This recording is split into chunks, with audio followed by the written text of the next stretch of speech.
everyone. I am grateful to join my three fellow commissioners here in Hempstead, New York. I'm Dr. Charnel Hawkins, and I have the honor of serving as the chair of the New York State Community Commission on Reparation Remedies. And we are just honored to be here at today's public hearing at Hempstead High School. And so we are here in Hempstead, New York. So before we begin, let me just honor my colleagues next to me and give them an opportunity to welcome you and introduce themselves. You know, you got to start with royalty. I was going to say, we need to royalty. Start over here to my right. Well, good morning. My name is Dr. Ron Daniels. I'm president of the Institute of the Black World 21st Century and convener of the National African American Reparations Commission. Honored to be here on this Memorial Weekend, actually, in Hempstead to be about the business of dealing with the critical issue of reparation remedies for our citizens here in the state of New York. In so doing, I'm sort of compelled to reflect upon Memorial Day, and one of the remedies that we probably need to look at, not probably, do need to look at, has to do with our soldiers. So on this day, I reflect on Medgar Evers, for example. Medgar Evers, who was the field secretary for the NAACP, went off and fought in the Second World War as a veteran, but he was shotgunned down in his driveway in Mississippi. But the other side of it is that he was likely one of the GIs, as well as hundreds of thousands who never received GI Bill benefits as a discriminatory process, even while fighting for and defending this nation. So this is urgent work and important work. And I'm honored to serve with Chair Hawkins and all of the commissioners and Commissioner Hogue and all of you in this gross noble pursuit. Thank you. Thank you. Good morning, Hempstead. Commissioner Tim Hogue from Buffalo, New York. I serve as the president of the New York State Commission for Civil Service and the commissioner of the New York State Department of Civil Service. And I too am honored to be here today and to hear from you. Your testimonies, your written submissions are important and critical to the work that we do. And so I am excited to see so many ready and willing to become a part of this. And the one ask that I have of you is to make sure that you share what you hear today, to make sure that all of New Yorkers are aware of what's going on and have an opportunity to participate. So thank you, Chair. Thank you. Well, I am just grateful to be partnered. We are 3 of the 9 New York State commissioners that serve on this wonderful committee. You all gave your day jobs. I didn't give mine. I am honored to serve as, I have a new day job now. I'm honored to serve as the CEO of Daystar Kids in Rochester, New York, but formerly served as the CEO of the Urban League of Rochester. But once an Urban League, always an Urban League. And I know we've got some Long Island Urban League in the house today. So I see you. So glad that you're represented. But certainly grateful that you all came up here today to enjoy and participate and lend your voice to this public hearing. Our theme today is Truth Before Repair, Education, History, and the Work of Reparations. And we hope that you all will lend your voice to this theme. We are back in Long Island and Hempstead holds a deep and often overlooked history connected to enslavement, Black resistance, and the building of New York State. While many people associate slavery in the South, enslaved Africans were present throughout Long Island as early as the 1600s. During the colonial period, Kings County, Queens, and Nassau County were home to large populations of enslaved Africans who labored on farms and homes, on docks, and in trades that helped build the region's economy. Hempstead itself has a long history of one of the oldest communities in New York State, and Black residents have been part of its foundation for generations, even while enduring exclusion, segregation, discrimination, and systemic disinvestment. Long Island also represents a powerful example of legacy of racial segregation in the North after World War II. Many African American families were denied equal access to home ownership, education, and economic opportunity throughout the state. Certainly, we saw that in redlining, racial covenants, and discriminatory lending practices, exclusionary development policies. And of course, Dr. Daniels just spoke of that. These practices contributed to the racial wealth gap and educational inequities that communities here continue to confront. And so despite these barriers, Black communities in Long Island have built strong institutions, whether it be cultural organizations, civic movements, the churches, faith-based communities, educational advocacy networks. They all have continued to push for equity and representation and justice. We are especially grateful to be hosted here at Hempstead High School. I want to acknowledge the principal of this school, Dr. Stephen.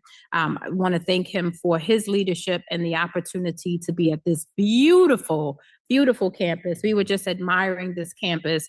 I went to high school in Brooklyn. Shout out to Brooklyn, but it didn't look like this. Yes, didn't look like this. This is a beautiful campus. And so thank you, Dr. Stephen, for allowing us to be here. And also to the Hempstead superintendent, Gary Rush. Thank you for your leadership and allowing us to be here on this Memorial Day weekend.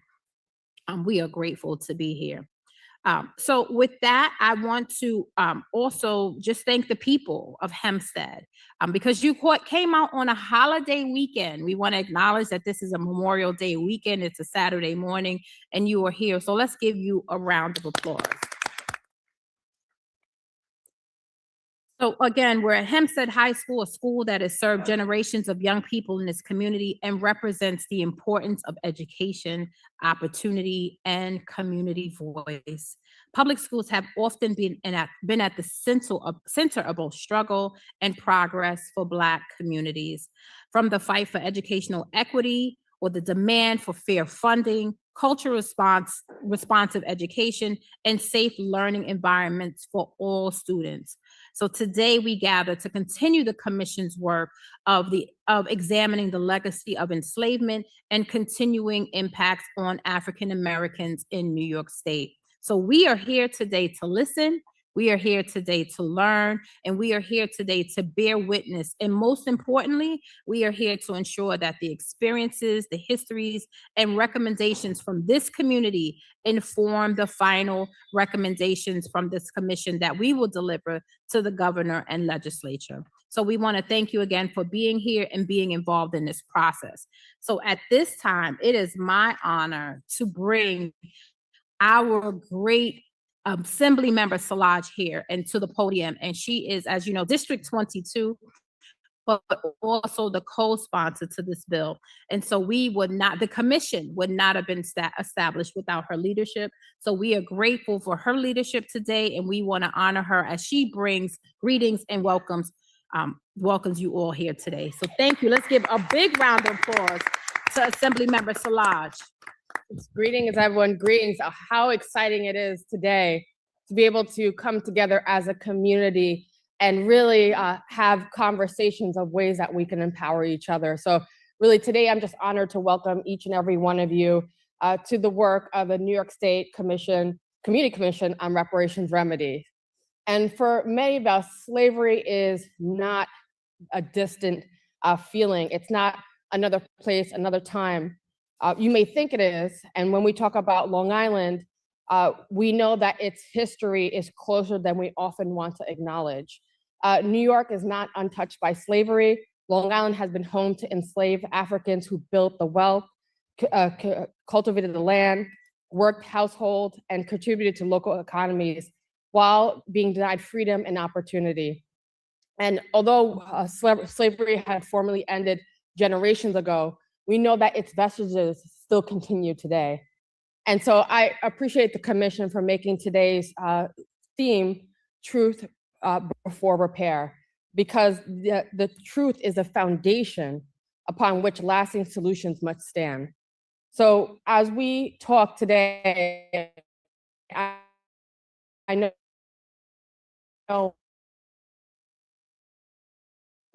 many of you are native Long this discussion that exists on Long Island, whether it's homeownership, wealth accumulation, educational,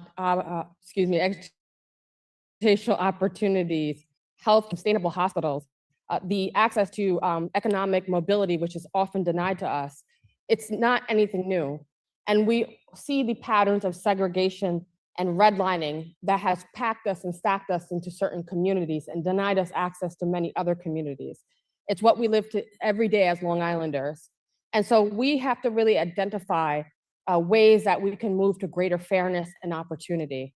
And as I said, someone from Long Island, every day I'm fighting for you in Albany. So when we talk about how we came together and pass this this beautiful law to create this commission, I'm just deeply thankful to every one of the commissioners for accepting this responsibility. And we have to give them a round of applause because it's an unpaid position, right? They take their time and energy to go across the state, and I've been watching them because they are an independent commission, and I've seen that you know, forming and coming together, collaborating, at times maybe challenging, but they have risen to that challenge, and I appreciate them every opportunity. And I thank all of you, community members, advocates, nonprofits, civil rights leaders, everyone who's joining us here today to talk about how and what reparation looks like here in New York State. So our task is simply not to just study history, but to better understand how we continue to shape the present and the role that public policy has, especially in this time when we see Black political empowerment down south and all over this country being diluted. Our work here is essential because New York has always been a firewall to political power, giving us and allowing us to be able to fight for our communities. So I thank you all, and I look forward to continuing these conversations. If you know anyone who is not able to be here, they still can submit testimony. They can go to the wonderful website. And I also want to acknowledge the Reparations Commission staff as well who are helping facilitate that. Thank you so much. So again, thank you to everyone, and I look forward to hearing your comments and concerns. Thank you.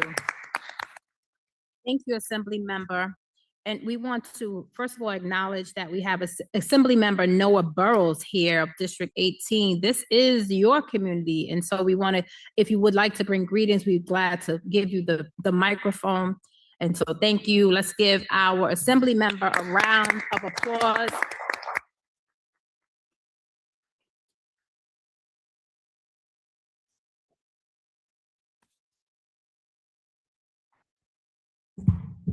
Thank you.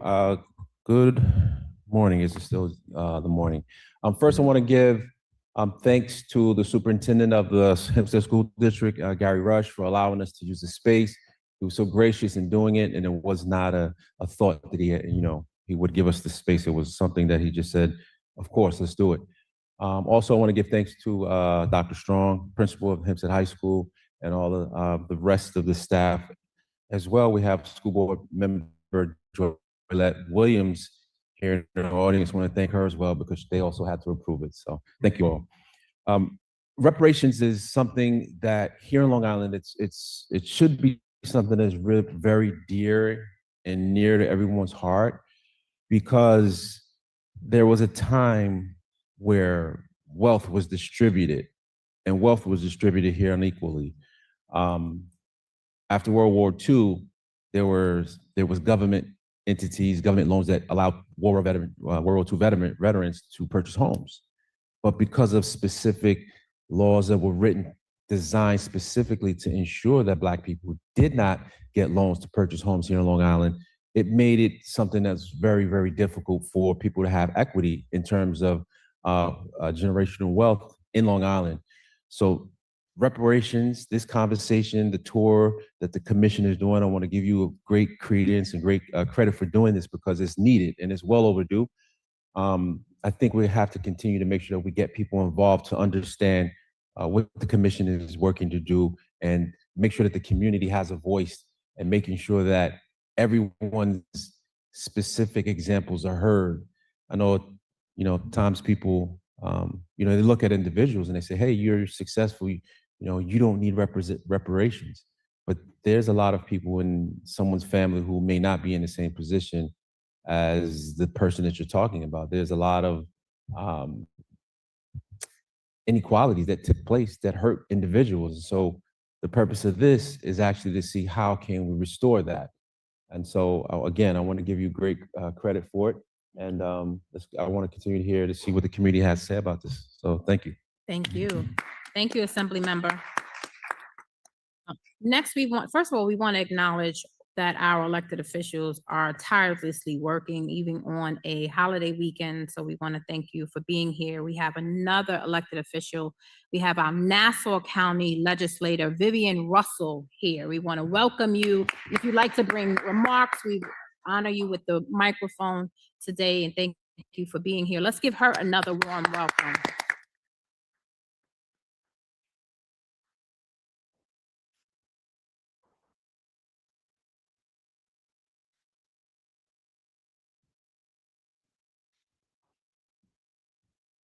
Good morning, everyone. Good morning.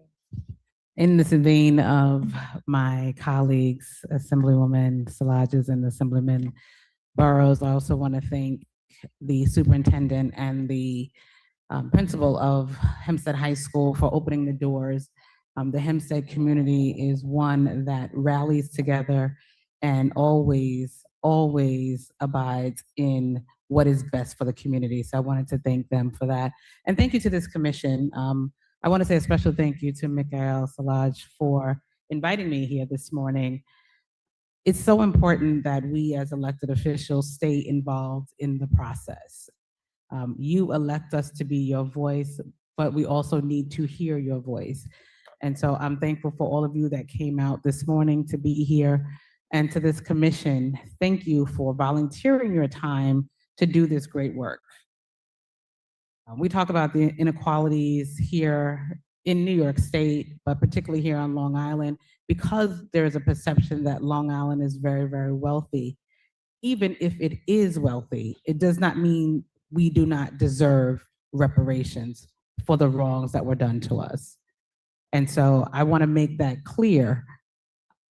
On Long Island, whether you're wealthy or not, it does not negate the fact that we deserve reparations for the injustices that have been done to our families. It doesn't matter where you're from. It doesn't matter where you're from now. We deserve reparations. And I want to thank you so very much for the work that you are doing to right the wrongs that were done to our communities and our families. So thank you again very much. Thank you to the Hempstead community for being here. Thank you. We thank you for being here with us today, Legislator Vivian Russell. With that, we are going to get ready to prepare to hear from you. And we want to if you haven't seen the work of the commission, or if you haven't joined a public hearing in the past, this is our opportunity to lift your voice, to speak to the theme, for you to share your experiences, for you to provide testimony, and for you to give the commission recommendations for our report. As you know, we have a report that will be that we will be submitting to the governor, to, of course, our bill sponsors in the legislative body, to ensure that we have one research-based report. And part of that research is going around to the public hearings. This is our 19th public hearing, number 19. And we are really proud of that we have been going around the state, learning, listening, and typically a public hearing begins with an education session. This session, we prioritize your voice. And so if you have not had an opportunity to sign up to provide your public testimony, there are sign-up sheets in the room. I even think Melody might have some. We want to thank our team. But it's an opportunity for you to provide to provide us a recommendation, your testimony, and what you witnessed, and why this work is so important. And so we want to thank you for that. So quickly, I just want to give you a little bit of information. We've already heard from our elected officials, but I want to direct you to just the work that we've been doing. As you know, there has been an effort for a long time to have reparations, and we want to acknowledge our great leaders on the federal side. So that it was introduced, the first reparations bill certainly has been introduced by, we want to acknowledge Congressman John Conyers Jr., and late Representative Sheila Jackson Lee, continuing to bring forth a reparations effort. Unfortunately, that has never come to pass in Congress, unfortunately, but the fight still continues. And so, but in New York State, we want to acknowledge that this bill was passed in December. And we are grateful. In December of 2023, our great Governor Hochul signed the legislative bill, and that is Bill 1163A, and establishing this commission. And so our bill sponsors are Assemblymember Szilagyi, who's here with us today, and we're so grateful. Let's give her another round of applause. We can do better than that. Come on, we're in Hempstead. Thank you. And also Senator James Sanders Jr., who is not here with us today, of the 10th District, but let's give him a round of applause for establishing the bill. And so I just want to quickly remind you what our task is. And our task is to examine the legacy of slavery, subsequent discrimination against people of African descent, and the impact of the forces that are still existing today. We also are putting together a report, you've heard me mention it already, that will have recommendations of the appropriate actions to remedy these long-standing inequities that we are seeing right now. And so we look forward to providing that final report to the temporary president of the Senate, of course, the governor, the speaker of the assembly, the minority leaders of the Senate and assembly. And we plan to do that soon. So I'm looking forward to next steps. If you want to see this bill, you can go to, I think we have a couple copies here, but you can certainly go to our website, and our website is ny.gov/reparations. And you can see the 19 other public hearings. You can also learn about our business meetings, and I'll share a little bit about that really quickly. And then you can see just the work that we've been doing around the state. Here are our core mandates. I'm not going to read them all to you because this time we want to prioritize your voice. But we have been getting these going around, having public hearings. In fact, our next public hearing is next Saturday. We will be at the National Urban Leagues Conference Center. That is a brand new, beautiful building built for the community in Harlem, New York. And so we will be there next Saturday. But I want to share that these are the commissioners. I want to acknowledge that there are 9 commissioners. 3 of us are represented today, but there are 9 are represented on the screen. But certainly we cannot do this work without the leadership of the staff, because as we've already heard today, none of the 9 commissioners are paid. We all are volunteers and have full-time jobs. But we have a team of vendors, staff that have been working with us. And I want to acknowledge that Adem Jakwazi, our executive director, is here. If you could please stand. Thank you, Adem. Thank you for being here. Adem just started with us in March, so we're just getting fully staffed up. Melody Harkness, our operations manager, she is somewhere around here, but we want to give her a round of applause. And so us being fully staffed looks like what you see here on your screen. We now have our general counsel, India Sneed Williams, Jesse Adwa, who provides administrative support, Stuart J. Mitchell, our parliamentarian, and then we have a comms team, a research historian and policy analyst team, economist team, and then of course our audiovisual team, so that we can stream this live for you each time. For those that are not able to come in person, you can always join us. So in case you can't join us next week in Harlem, you can always stream in online. You can also watch the past videos either on our website or on YouTube.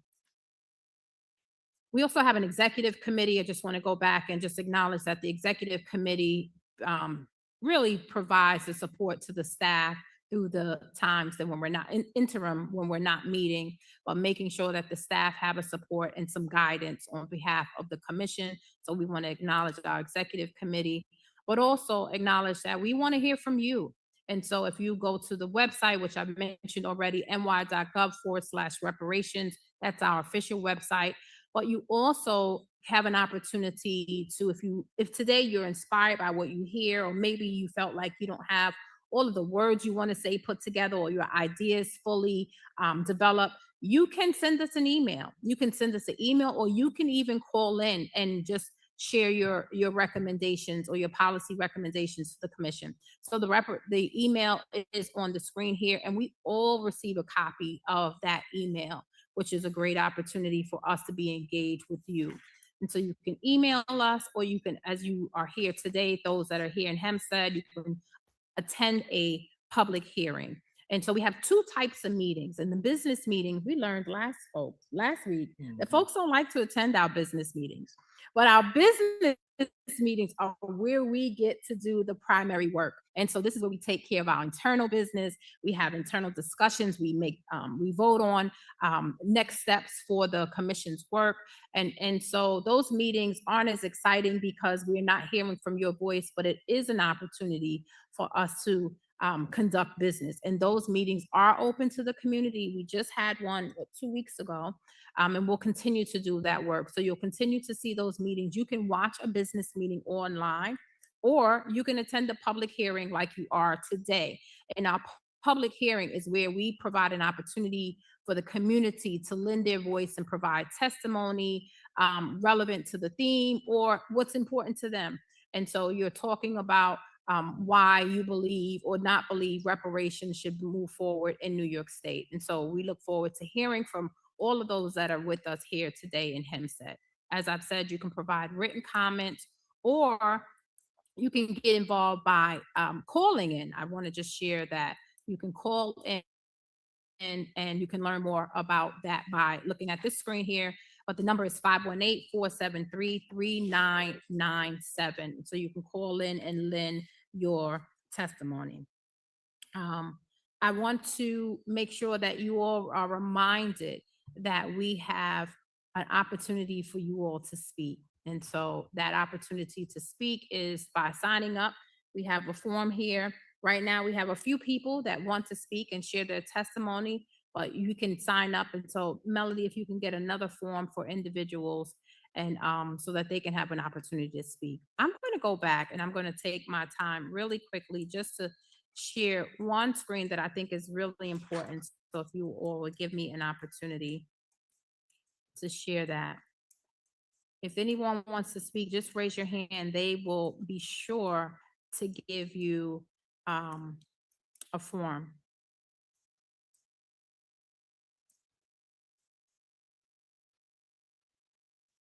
So one of the things that I wanted to share, because many people, and I mentioned this earlier in my remarks, is that they just don't understand why New York State has a commission, and didn't understand that New York had an active role in slavery. And most people don't know that there was a live slave market at the foot of Wall Street in 1711. And most people don't know that, nor do they understand that. And we think it's important that people know that New York had a very active role in slavery.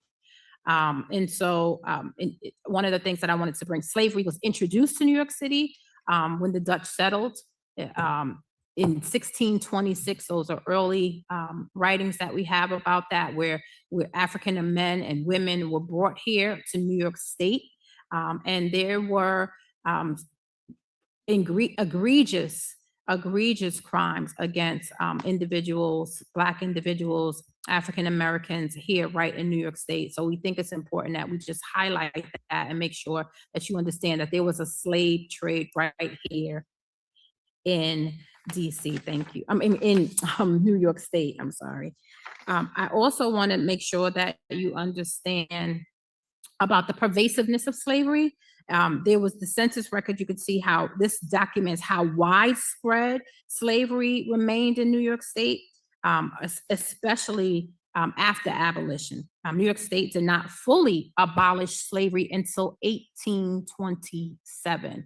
As you remember, I said that there was a live slave trade here in 1711. New York did not abolish slavery until 1827.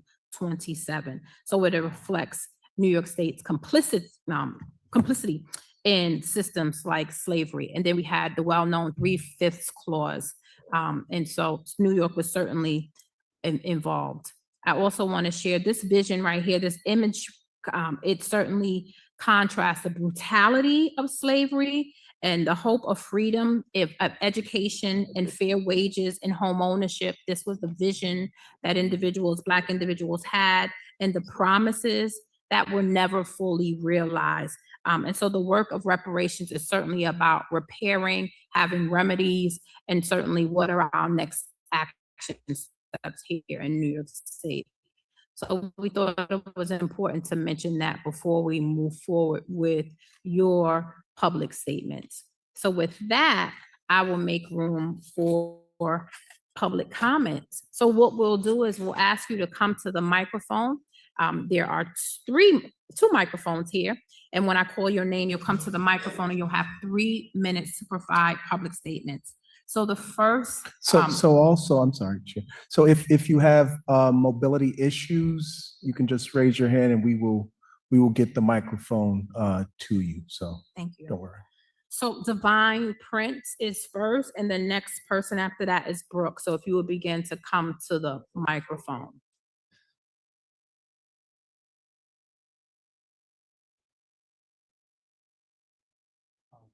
I got the clock somewhere? So right. Oh, it says 10:54. Okay. I'm going to use my phone. Okay, cool. I just wanted to make sure. So if you give me 1 second. I didn't get a chance. Oh, there we go. I didn't get a chance to time myself. It's set. so we go right Okay. into it. Thank you. I'm gonna need that. I can keep it honest. Where is this at for us? Okay. So every speaker, if you could just announce your name and if you're with any organization before you provide your Hold on, testimony. The clock already started though. So Can we we'll restart get, the clock? you know, we got you. Okay. We'll restart the clock. Do you see it restarted yet? Yeah, All we're- right, Okay. let's go. All right. Good morning. My name is Divine Prince. I'm the current president of the U.S. Freedmen Project. Earlier, Dr. Ron Daniels mentioned the GI Bill, so I wanted to bring everybody's attention to HR 1725. That's the Sergeant Isaac Woodard Jr. and Sergeant Joseph H. Maddox GI Bill Restoration Act of 2025 in the House of Representatives. It is a lineage-based bill, and that is what makes it constitutional. And in 2022, as we were educating the public on this idea of constitutionality and moving beyond race-based policies and initiatives, that ran us directly into the bill that created this commission. And at that time, we were a young, naive organization, and we took a meeting with said Assemblywoman Salages. And that was our very first meeting. So we naively laid all of our cards on the table and told her that we were looking to have this bill be constitutional because having it based on race is unconstitutional. And we told her that, you know, as American freedmen, we believed that it was our duty to make sure we got it right. And she told us that as a Haitian American and a member of the Haitian Roundtable organization, whose motto is, as Haitians, we are keepers of our legacy, she understood us and she felt for us and she would work with us. Unfortunately, that was the last meeting we ever had with her and she never returned any of our phone calls. And that's because her position on reparations is the Pan-African race-based model. Now that sounds like it should just be a difference of opinion that we can get over. Unfortunately, race-based policies are unconstitutional whether we like them or not. And we have only been proven right since that first meeting with Salages when we see the race-based affirmative action getting torn down, the race-based fearless fund getting torn down, the Black farmers not be able to get their resources because it's a race-based bill. And now we see race-based districts being torn down all throughout the South. Why? Because the Equal Protection Clause of the 14th Amendment protects us from all white policies, but it's a sword that swings in both directions, and it prohibits all Black policies, whether we like it or not. And African American is a race-based term, a federally recognized race-based category. Its definition is anyone with origins in the Black racial groups of Africa. That means American freedmen and all Afro immigrants to the country are African American. So any legislation written with that language is going to get thrown out. At the hearing in Rochdale, I was there as well and told the commission that Edward Bloom said that he's coming for everything that comes out of New York because it's a race-based bill. We have a way to do it, and that's through status. And at my last 10 seconds, I want to make sure I honor and give a shout out to Assemblyman Noah Burrows. He is on our disaggregation bill that helps us solve this problem. So I'm asking Member Salages, will she join her colleague, sign on to A6341, and help us move that in the Assembly and the Senate? Thank you so much. Thank you.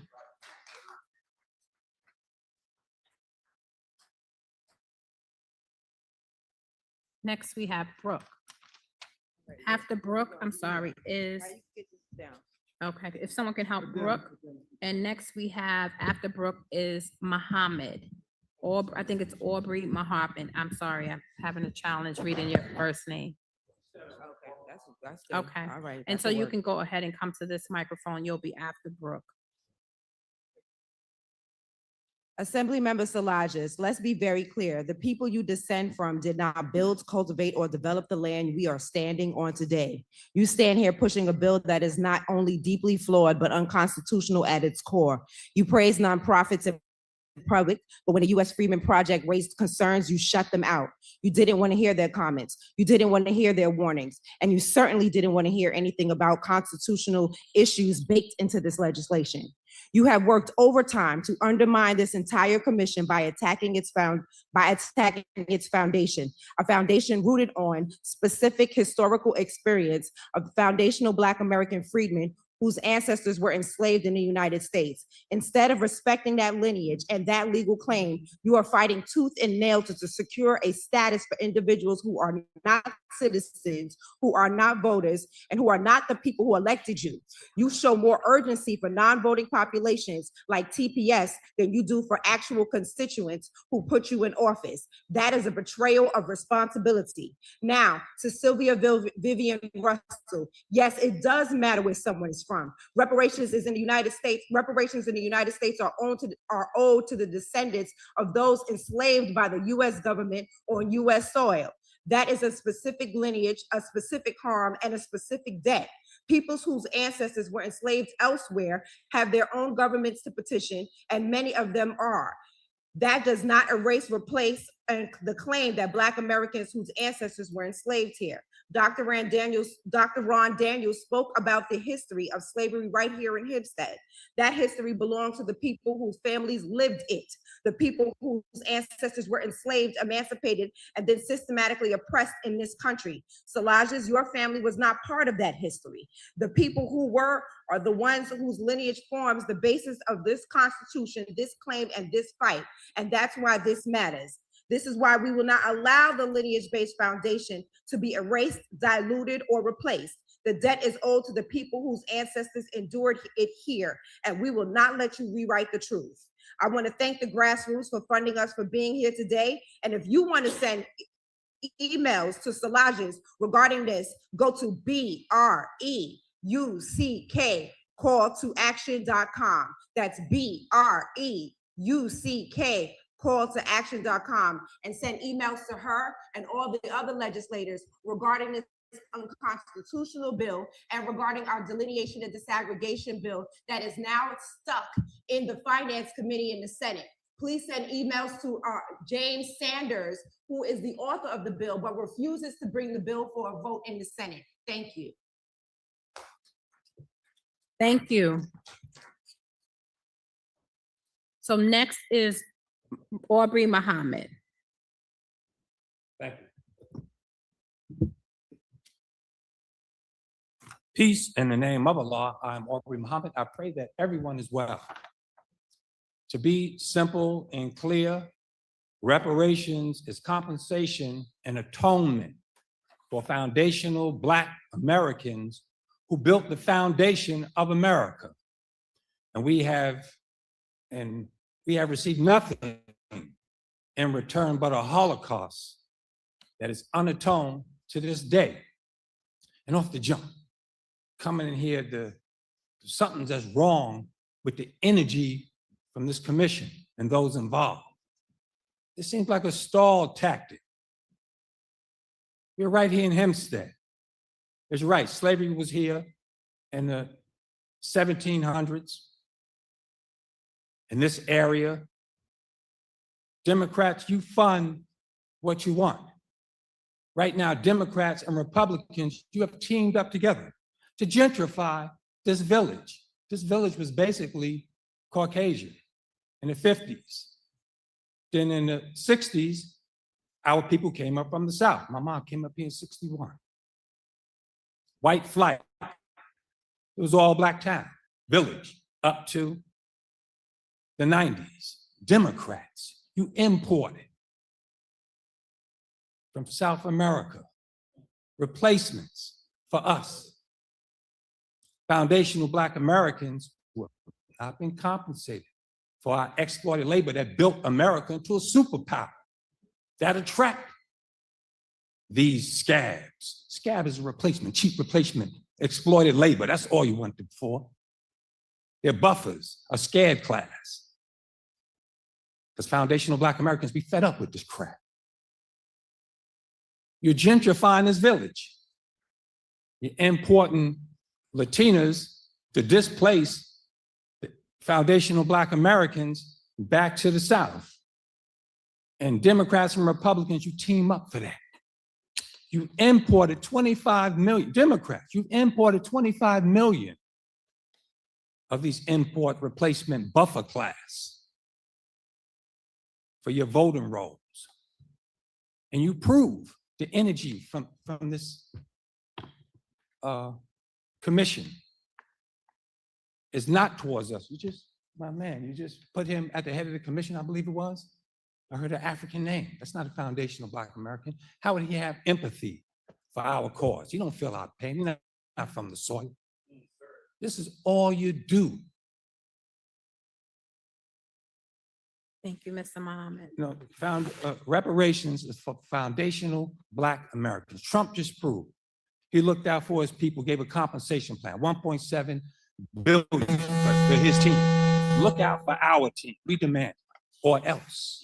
Thank you, Mr. Muhammad. And to anyone that does not have the opportunity to finish their testimony, as said before,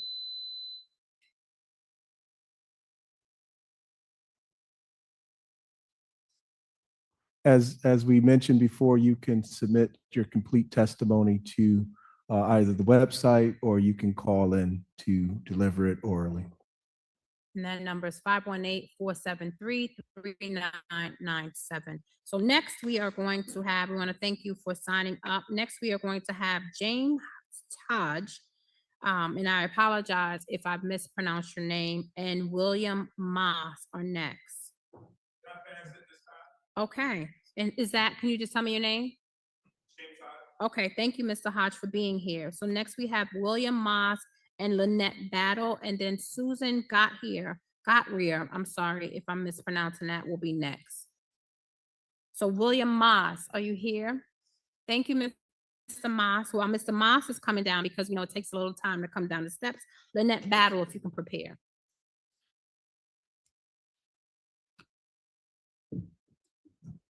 Good morning, everyone. My name is William King Moss III. I am an educator by trade. I'm also the founder of Black Long Island on Facebook with 50,000+ members.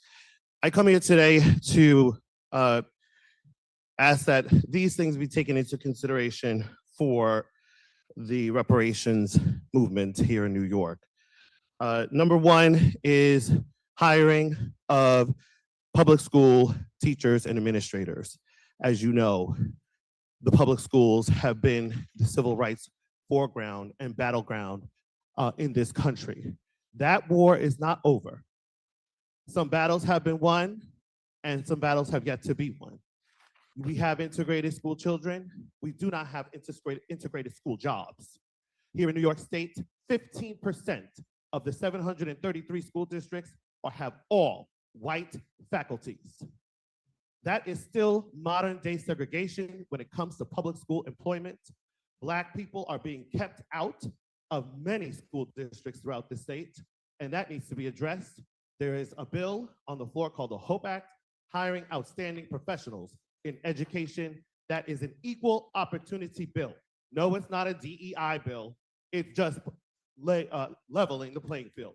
That needs to come to pass. We certainly also need state laws for felonies against police officers specifically who do harm to people on the streets. If people are tethered, they're in handcuffs, they're sometimes passed out and being beat up, that's not self-defense. Those police officers need to be in jail themselves for doing those kinds of things to our people. There needs to be a similar track like 18B for people who have issues of civil rights. They're victims of discrimination. They should be able to get subsidized attorneys for their cases. There needs to be a fund just for that, so that individuals who we know are being harmed within our society, specifically by race, have an avenue to get the legal support that they need to have a fair chance at winning cases. These are just three of the many things that I think should be at the table. I will leave my information with you. I have plenty of more ideas than that, but in the interest of time, I'll leave it there. Thank you, Mr. Moss. And I want to just remind you that you can send this via email to us at reparationscommission@reparations.newyork.gov, please. Thank you. Thank you for being here. Next, we have Lynette Battle, and after Lynette Battle, we have Susan Goddard. Good morning, everyone. My name is Lynette Battle. I hail from Valley Stream, New York. I support reparations because for me, this is not history in a textbook. It is family history. I am a foundational Black American. My parents were sharecroppers. My grandparents were born in the direct shadow of slavery, and my great-grandparents were enslaved. The harm and economic impact did not disappear. It passed from generation to generation. I appreciate these bills, acknowledge the need to study the legacy of slavery and discrimination. But one of my concerns is that Black Americans have been studied for generations. We cannot allow reparations to become another report that sits on a shelf without action. My thoughts and recommendations are direct financial compensation for descendants of enslaved Africans in the United States, housing, land ownership, and property restoration programs, tuition-free education and student debt relief, grants and investment funds for Black-owned businesses and community development, healthcare and mental health investments for impacted communities, and funding for genealogy, truth-telling, and preservation of our family histories. I also believe the bills need strong accountability, clear eligibility requirements for descendants, and a firm commitment to implementation, not just recommendations. The wording of these bills also matter. Language should be intentional and specific. Terms like historically disadvantaged or broad minority language can dilute the unique harm done to descendants of enslaved Africans in the United States. The legislation should clearly acknowledge slavery, sharecropping, Jim Crow, redlining, exclusion from federal programs, and generational wealth theft, and who was directly impacted by those systems. And quite frankly, it is difficult to watch this country suddenly find money and political will for funds and protections connected to January 6th hooliganism and insurrectionists, while still hesitating to fully acknowledge and repair the lasting harm caused by slavery, segregation, and systematic discrimination against Black Americans. That contradiction is painful and deeply offensive. Reparations cannot just be symbolic. The damage was systematic, generational, and economic, so the repair must be as well. Thank you. Thank you. Thank you. And Ms. Battle, just want to acknowledge that if you want to share anything additional, we will welcome that. So next we have Susan. Susan, please help me with your last name, and I apologize. Yeah, hi, Susan Goddard. If you take out the H, she'll be fine. Thank you. Good morning. My name is Susan Goddard. I'm the director of the Nassau County, New York Civil Liberties Union. This testimony is submitted on behalf of the New York Civil Liberties Union's Racial Justice Center. The NYCLU has 8 offices across the state with over 90,000 member donors. The Racial Justice Center was created in 2023 as the continuation of the NYCLU's longstanding commitment to achieving an anti-racist New York. I'm here to support the commission fulfilling its full legal mandate as written in Senate Bill 1163A and Assembly Bill 7691. The law as written and adopted by the New York State Legislature is clear and the mandate is broad. This legislation explicitly requires a study of the legacy of slavery and its ongoing harms to all people of African descent in New York State.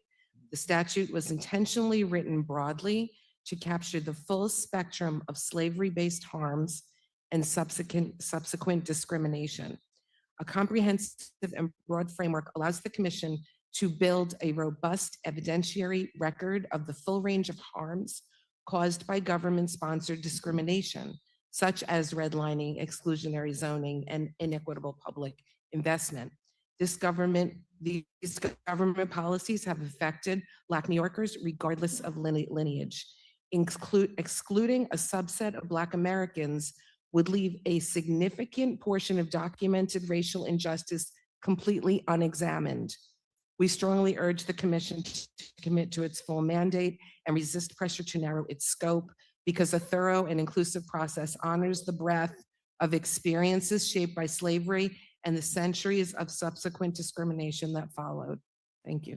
Thank you. We are grateful for your comments. At this time, we're going to prepare to take a 6-minute break so that we can have our online participants join us. If there are any other individuals that want to provide public comment that are here, first of all, thank you for being here. We are in Hempstead, New York at Hempstead High School. But if there are others in the audience that want to provide public comment, you're welcome to sign up. And so we're going to prepare to take a break unless my colleagues to my right or left want to say something before we go to break. So I will make a quick comment, and I know someone in the audience had a question, and so we will come have a conversation with you. So this period here is just strictly to hear from the public, so we don't have a back and forth as far as that. So whoever had a question, we will make sure that we come see you. All right. All right, we'll take a quick break and we look forward to our virtual portion. And so thank you, Hempstead, for being here. We are in Hempstead, New York, and we will be back shortly. Thank you.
You sold our ancestors for umbrellas. You sold our ancestors for fine china. You sold our ancestors for any little trinket that you could get. And now, you mad because other nations got rich off the slave trade and all you got was some beads. And now you want to sit here and try to ask for $100 million to validate the place where you sold and held our ancestors. And let me repeat the sentiment of my sister that just spoke. Jamani Williams, I saw you earlier. You don't speak for us because you don't have our blood. And Al Sharpton, you have our blood, but you still don't speak for us. You are a shakedown artist, a preacher without a church. You don't speak for us. Oh, yeah. Who else? Is that Clark? You might have been voted in, but you wasn't voted in by us, and you don't speak for us. And that's why we're gonna make sure that you lose all these extra bodies that you putting on the.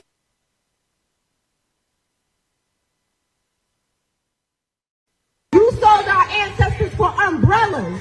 You sold our ancestors for fine china. You sold our ancestors for any little trinket that you could get. And now, you mad because other nations got rich off the slave trade and all you got was some beads. And now you want to sit here and try to ask for $100 million to validate the place where you stole and held our ancestors. And let me repeat the sentiment of my sister that just spoke. Jamani Williams, I saw you earlier. You don't speak for us because you don't have our blood. Al Sharpton, you have our blood, but you still don't speak for us. You are a shakedown artist, a preacher without a church. You don't speak for us. Who else? Is that Clark? You might have been voted in, but you wasn't voted in by us, and you don't speak for us. And that's why we're going to make sure that you lose all these extra bodies that you putting on the.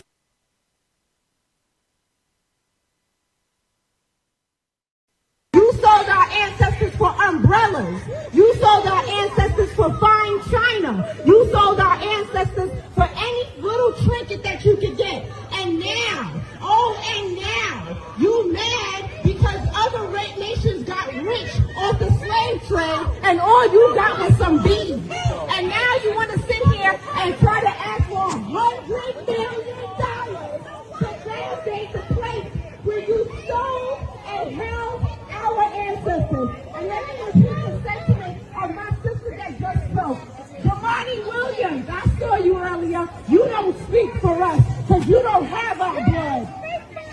Al Sharpton, you have our blood, but you still don't speak for us. You are a shakedown artist, a preacher without a church. You don't speak for us. Who else?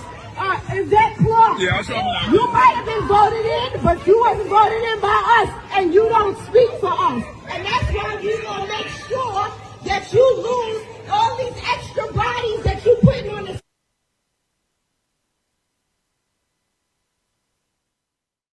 You sold our ancestors for umbrellas.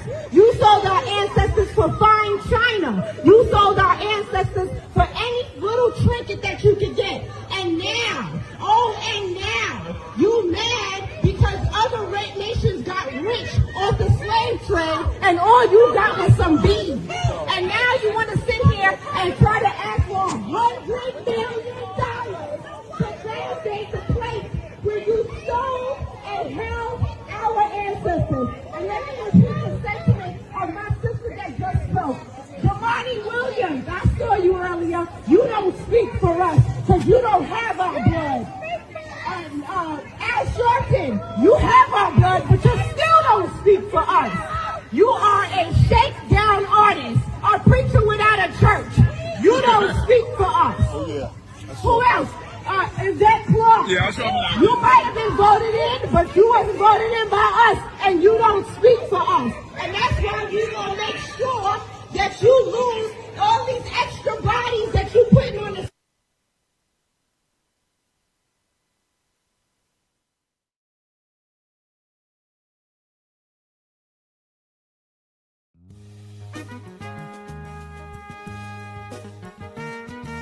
It's 127 acres apiece. Rufus Burgess, whose story I will share today, also known as Nelson Bell, was one of them.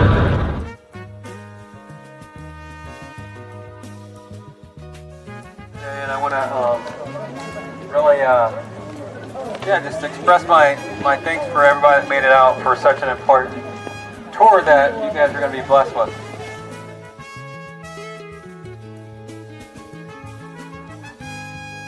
Burgess, JONATHAN BURGESS.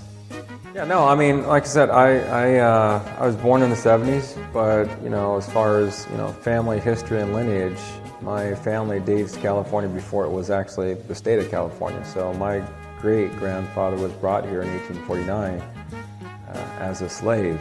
And that's pretty much where our history starts.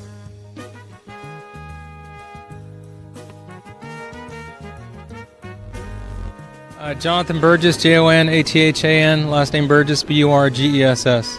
Yeah, no, I'm fifth generation California that I know of, descendant of Rufus Burgess. Got brought to California as a slave. Family was here during the gold rush, pioneers of California. If you look at the book Negro Trailblazers, the only man listed for the town of Coloma is my great-grandfather.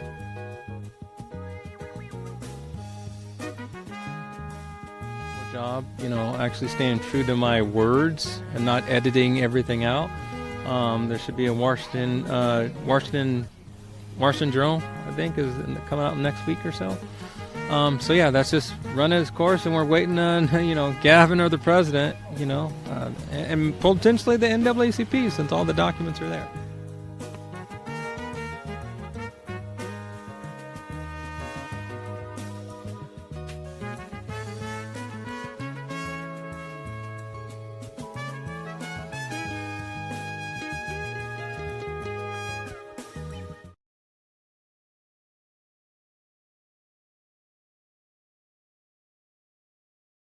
Also Dr. Stephen for their leadership in allowing us to be at this great school today.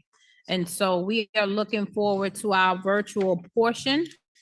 And so I'm looking forward to the cue that we are ready to begin virtually. We have 3 individuals that are joining us virtually.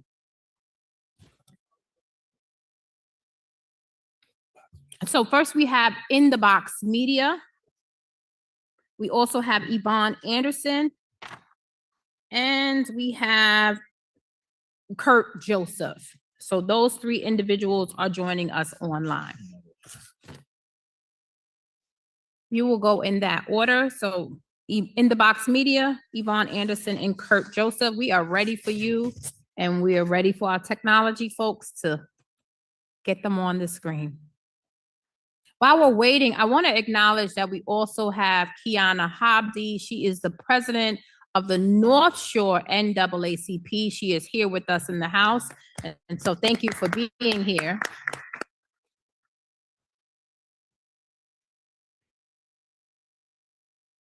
While they are getting the tech ready, I'm going to call, we have 2 other speakers that are here in person. James Hodge, if you would like to come to the microphone, and Denisha Marshall, and forgive me if I mispronounced your name at all. You can come to the microphone and prepare your remarks. Thank you. Thank you. Mr. Hall, you have 3 minutes. Hodge. Hodge, I'm sorry. Thank you. Good morning, Commission, Assembly, Salages, Noah Burrows, members of the community. My name is James Hodge, and I stand before you today as a community advocate right here in Long Island. I want to thank the Commission for creating the space. The theme of today's hearing is Truth Before Repair, Education, History, and Work of Reparations. We're here today to put truth on the record because for generations, our communities have felt the compounding systematic weight of educational underfunding, and economic exclusion. But truth without a mandate for an action is just a history lesson. We are here for repair. When we talk about education and history, we have to look at a structural reality. Historical inequities in state education funding have created deep generational resource gaps in Black neighborhoods, Black and brown, Black neighborhoods. Well, I'm sorry. I'm gonna stop. That's just okay. to say, I said nothing about when you spoke, brother. And I give you total respect. And if we're speaking about respect, we should just respect each other no matter what we feel. That's it, brother. I respect you totally, and I hear you, and I agree a lot with what you're saying. And I just respect you. And I'm just asking for the same respect. Okay, hear if you. we could. That means if we could please ancestors stop. together, brother. We could I'm please stop. We're sorry. gonna restart your time and we're gonna give you the opportunity to speak. And we've always tried to maintain a peaceful, respectful environment. If we can honor that today while we're in Hempstead. So, sir, Mr. Hodge, if you can go ahead and start. and Okay, Go well, ahead. Continue. I'll just finish wherever I ahead. was, but I give respect because I look to demand respect as I Continue always on, Mr. Hodge. Go taught for ahead. many years, karate students to give respect. Respect is number one. So again, as I say, and I'll get back to where I was, but the core argument of, well, when we talk about education and history, we have to look at the structural reality. Historical inequities and state education funding have created generational resource gaps in Black neighborhoods and our communities. We see it in our schools, we see it in our infrastructure, and we see it in our local economics. Too often, when the conversation turns to reparations, we hear cries to say it's not feasible or the funding isn't there. Yet, we consistently see government systems find the political will and billions of dollars overnight to fund sudden corporate bailouts, political crises, or enforcement priorities. The issue has never been the lack of resources. It has always been the lack of political will. It is time for New York State to show the same urgency as they are for systematic justice that it does for political convenience. To ensure this historic effort moves beyond research and into real-world transformation, I want to formally place 3 critical questions on the record for this commission to address.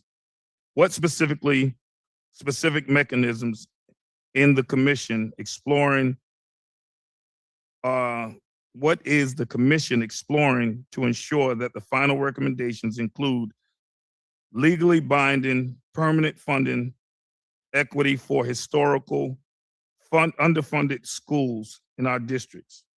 What is the structural timeline and enforcement strategy to ensure these research findings are translated into actual legislative policies rather than sitting on a shelf as another studied report? How will the commission guarantee that any permanent funds or resources distributions established from this work are governed directly by community-led oversight boards comprised of local advocates and descendants? True repair cannot be one-time grant or a symbolic gesture. It must be permanent structural overhaul that reinvest in our youth, our schools, and our communities' economic future. Remember, proper preparation, the 5 Ps, as I always say. Proper preparation prevents poor performance. Thank you, Mr. Hodge. You've gone over your time, but thank you for being here. Thank you so much for You your can time. finish your comment. You can actually, if you want to go to the back of the room or on your cell phone, call 518-473-3997 and finish your statement. We certainly want to continue hearing from you. We have 3 people virtually, but I want to make sure that I make room for the individuals, so the virtuals, if they can just hold for a second. But we've got Denisha Marshall. And then I'll have one more in person. I have Medina Laval. I want to make sure if you're here, you can come to the microphone as well, so that we can just get our individuals that are here in person done and make a minute break so that we can get our virtual folks available. And so if you could just introduce yourself and you'll have 3 minutes. Can we get you, can someone help her with the mic so that we can hear I her? don't know if it got turned off or not. Yeah, something happened. See if it got turned off. There it is. It's, I don't, I for hear the some, tap. can you get her that microphone? Thank you. Thank you for being patient, Ms. Marshall. We're glad you're here. Hello? There Yeah. you go. Hi. There we go. We can restart the 3 minutes. Hi, thank you guys for having this open forum. My name is Denicia Marshall. I am African American who was raised between Brooklyn and New York. I did my undergraduate at Stony Brook.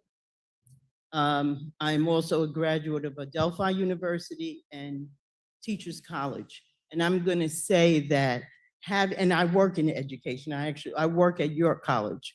So I'm going to say that throughout my educational journey, there is so many inequities, including even if a person of color, especially African-American, has the privilege of going to college. Throughout that journey, you're going to see a lot of inequities. You're going to see some of what I've witnessed is Stony Brook, private study sessions for people who are white only. You're going to see the allowance of professors, white professors, allowing white students to cheat while the African Americans have to stay seated.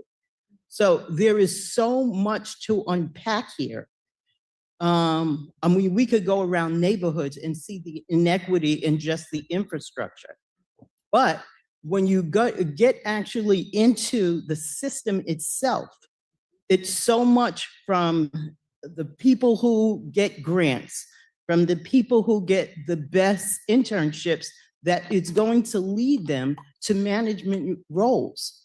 All of that is institutional racism that has been built into the system that we need to dismantle so that everyone has a fair opportunity.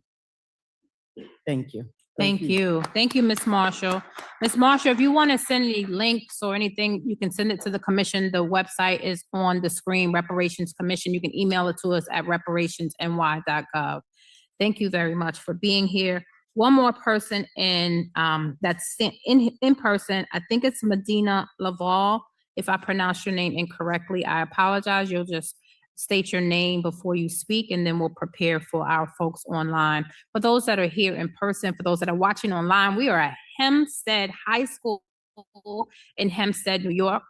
We are excited to be here. And so we are taking public testimony in person and online. And if you're interested in providing testimony, you can do so by emailing. You can stay connected with the commission by emailing us or learning more at ny.gov/reparations. So we are grateful that you are here, Ms. LaBall. Thank you. You have 3 minutes. Thank you. Good morning. Good afternoon, everyone. It's still morning. Okay, good. My name is Medina Lawal. Lawal, thank you. I pronounce Val, but it's Thank you. Wal. So I am a resident of Elmont. I'm a business owner in Elmont. I am a first generation here in America with my kids, and I am making a first of everything, a first of being able to speak up for people like me and people that have been, people that paved the way for us to be here. So in support of the bill and for the team today, Truth Before Repair, Education, History, and the Work of Reparations, we can only be better when we acknowledge and respect each other, not as what we look like, but as who we are from within. So when the system categorically dismisses your existence as a being by what you look like, by what you wear, by what you say or how you say it, it makes it impossible for individuals or people collectively to grow. Even the community, society, the state, the nation cannot grow. So in view of that, I would say that there has been, I myself have been a victim of discrimination, of being dismissed and not being taken seriously, even when I make it known that I am serious and I'm in a position that I want to make change. So for this to actually take effect and for us to see for us to see this bill come to fruition, we must tackle it from now. Meaning there still is ongoing slavery or discrimination, what we call now neo-slavery, neo-discrimination, or systemic slavery. It hasn't ended. We are living it now. As a construction women business owner, I live it every day from the agencies that try to stop me from earning my pennies. It's not so much. We're only asking for, let us contribute, let us participate, but still they stifle the living day out of you. They make it impossible for you to prosper. It has to come to an end. And this is how we do it. So we implore the states, the assemblywomen, all lawmakers, and ourselves to all be at the forefront, speak out and participate in our communities. Reparations, yes, it should happen, but it starts Thank with you, correcting the Ms. system. Laval. Thank you for Thank you. being here. We appreciate you. Next, we will hear from our virtual speakers. Oh, we have one more. I'm sorry. I apologize. If you could introduce yourself and allow me to reset the timer. All right. Thank you. Sorry, I filled out the sheet late. My name is Kiana Bieria Anderson. I'm a Hempstead resident, and I'm thankful to the commission for coming back to Long Island. I'm glad that there are more people in the audience this time. Especially thank you to listening to the residents like myself who live in the region where I affectionately like to call the Alabama of the North. I like to call my home the Alabama of the North jokingly because Long Island's connection, involvement, in history and America's greatest sin is not a story of the past, but the present. We've had the pleasure of being the home to civil rights leaders like Emily Moore, Vera Moore, and the late great Hazel Dukes. My church's former home in Wantagh was built by freed slaves and was historically designated a landmark by the town of Hempstead. Only after they played legal games with my pastor, costing my church's family our historical church home.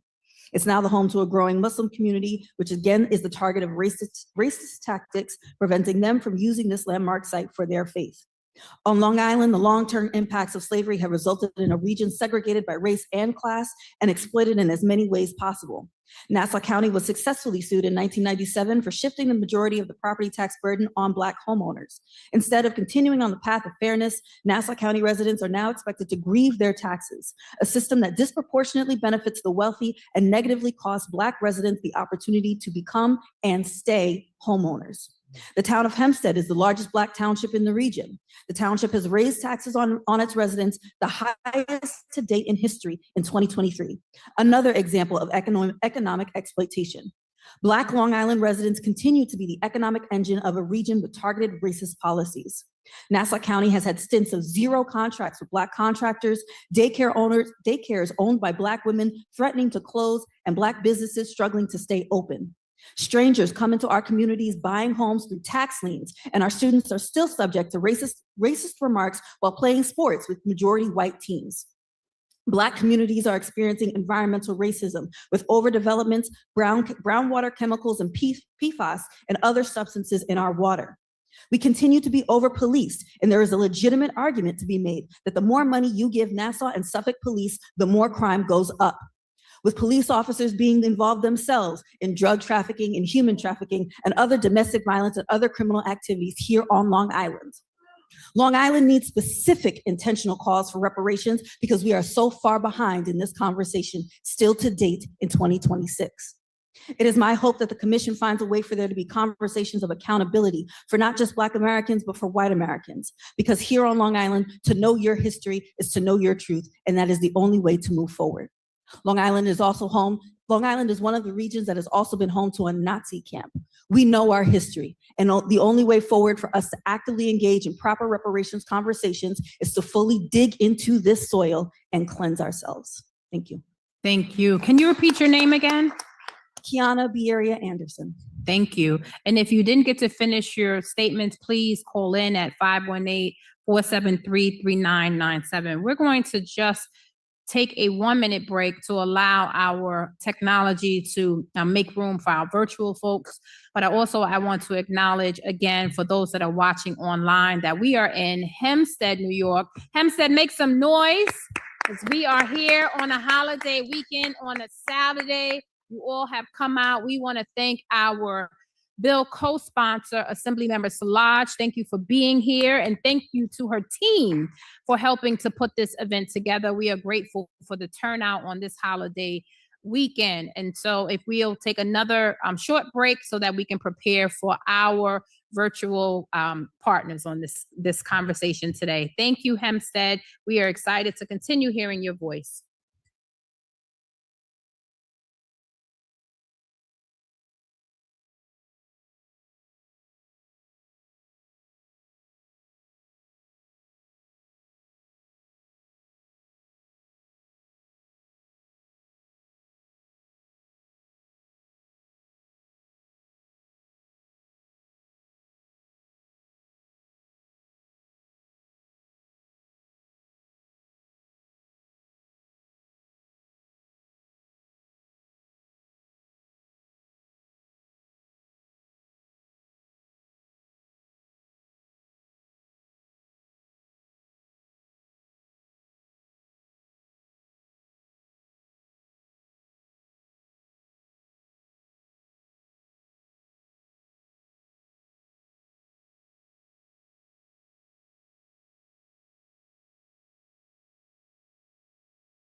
and begin. Unfortunately, we can't see you, but we're going to move forward because we've been waiting for your testimony. So you can begin now, Ms. Yvonne. Do you want me to camera on now? Yes, we're ready for you. Okay. Good morning, everyone, and thank you all for giving us the opportunity to discuss reparation. And I would like to say, it is very important that reparation is awarded to Black Americans. In parentheses, I would say foundational Black Americans. Based on generational cash reparation due to the lost opportunities that we were not given. Reparations is being discussed throughout the world. Africa is also crying for reparation, and also Caribbean island countries are also expressing their concerns and the opportunities to have reparations awarded to them. It is important that reparation be given in the form of cash payments so that it can immediately be used to assist us in economic opportunities.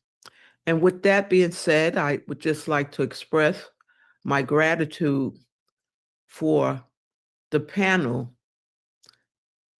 in allowing us to have this opportunity to express ourselves about this very important matter of reparation. Thank you.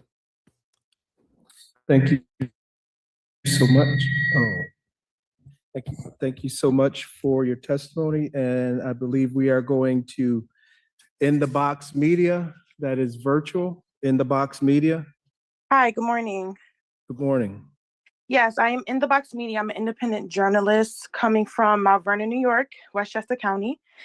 And this is my first time ever speaking on these panels, so bear with me. When we speak about reparative compensation, we must understand that the economic conditions many Black Americans, aka foundational Black Americans, face today did not happen by accident. They were created through policies, enforced through laws, and sustained across generations.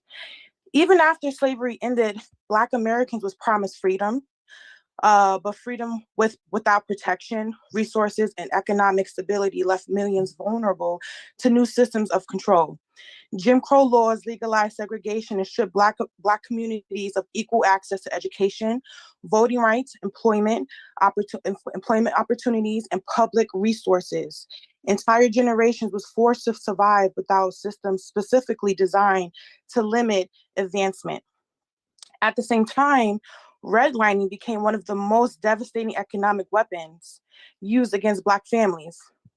Black Americans were denied home loans, denied access to certain neighborhoods, and denied the opportunity to build generational wealth through property ownership, one of the primary ways wealth is transferred in America. While other communities accumulated equity and financial stability, Black families were often locked out by banks, federal policies, and discriminatory housing practices. The consequences of these policies did not disappear. They continue to affect wealth gaps, school fundings, neighborhood resources, healthcare access, and economic mobility today. Reparative compensation is not about charity. It is about accountability for a measurable harm. If policies were intentionally created to economically disadvantage a people, then policies can also be created to repair that damage. This is not only a historical issue, it is a present day issue with historical roots. And if America is willing to acknowledge the profit gained from generations of exclusion, then it must also be willing to discuss what repair looked like for the descendants of those who carried those burdens. Justice is required more than remembrance, it requires action. And I also want to say that I feel, in my own opinion, as a Black American, foundational Black American woman, my great-grandmother migrated from Virginia to New York in the 1940s. She was chased off her land that she owned in Virginia. My dad's father is from North Carolina. Okay. I feel like reparations should be lineage based of the Americas, of the USA, and of American soil. I get that we have other groups of people coming from Africa, Caribbean, and South America, but this is not of y'all. Is that the time?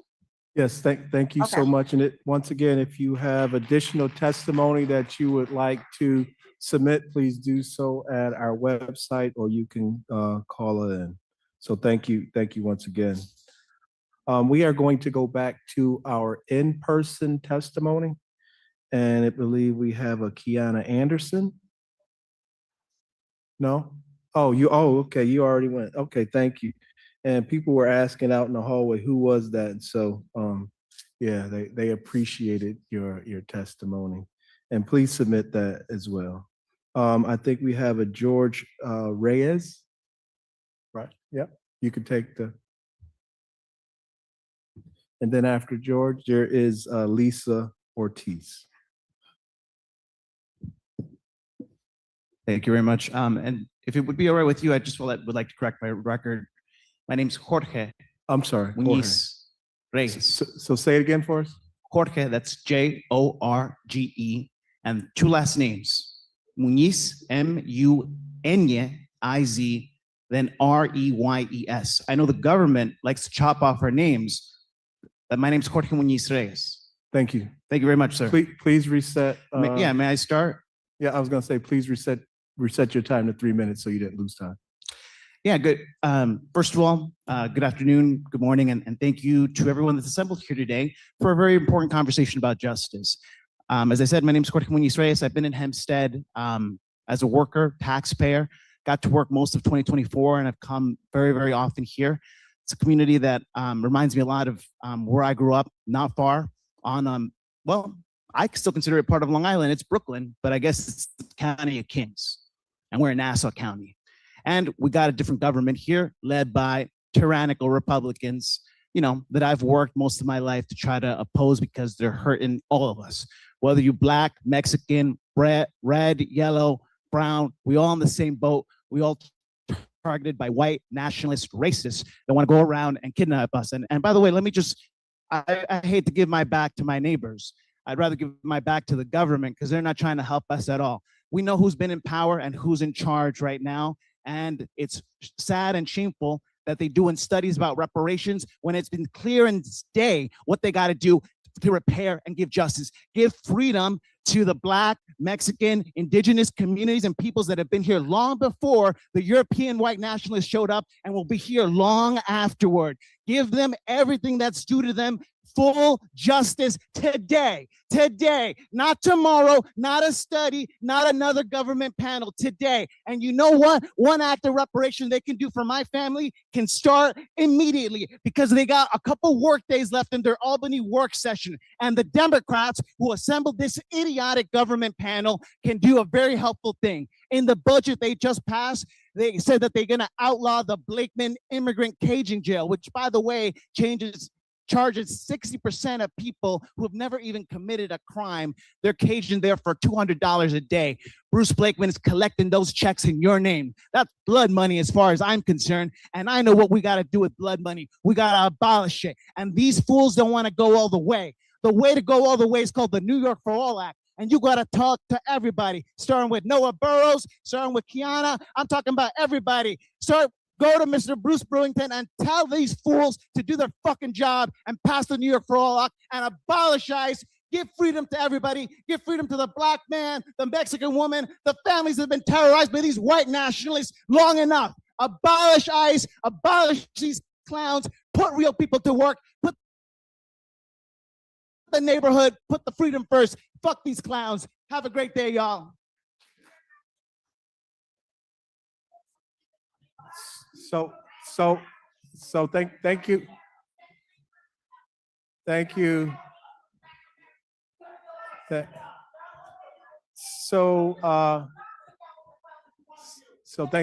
you.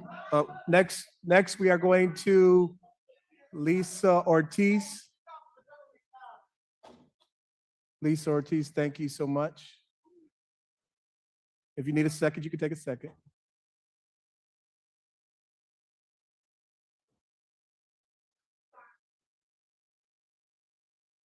I understand, Brooke. Wondering if this mic is now okay to speak on after that, but good morning. My name is Lisa Ortiz. I am a longtime resident of Long Island. I live in Lakeview.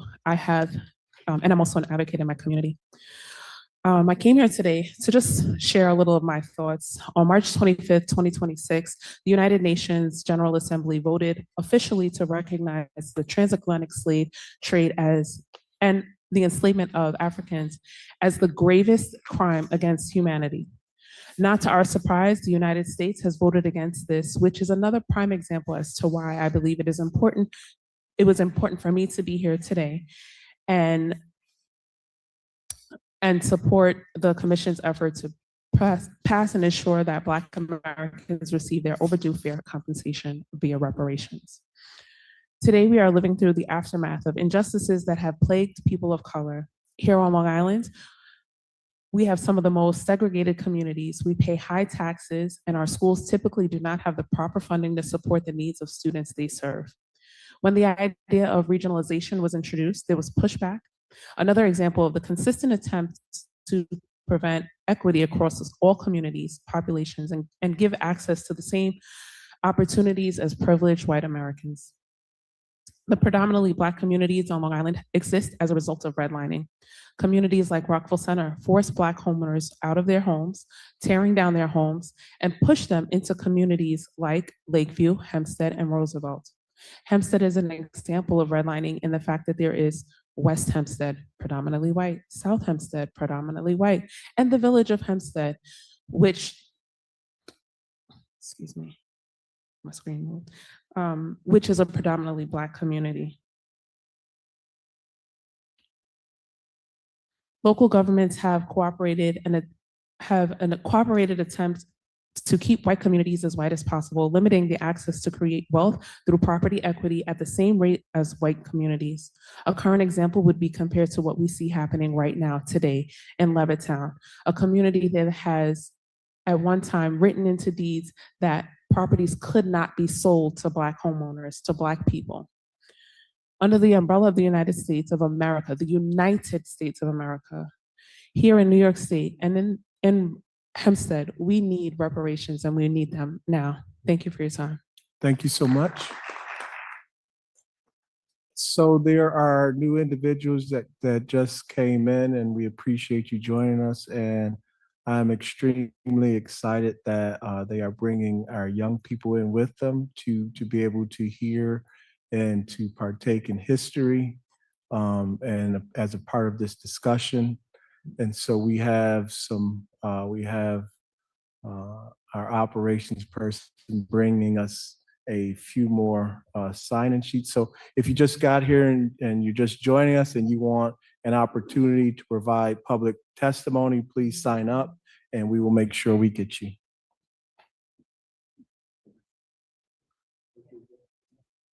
When you get back up there, after this one, we'll do Kurt. And what's this pronunciation? I'm gonna ask Dr.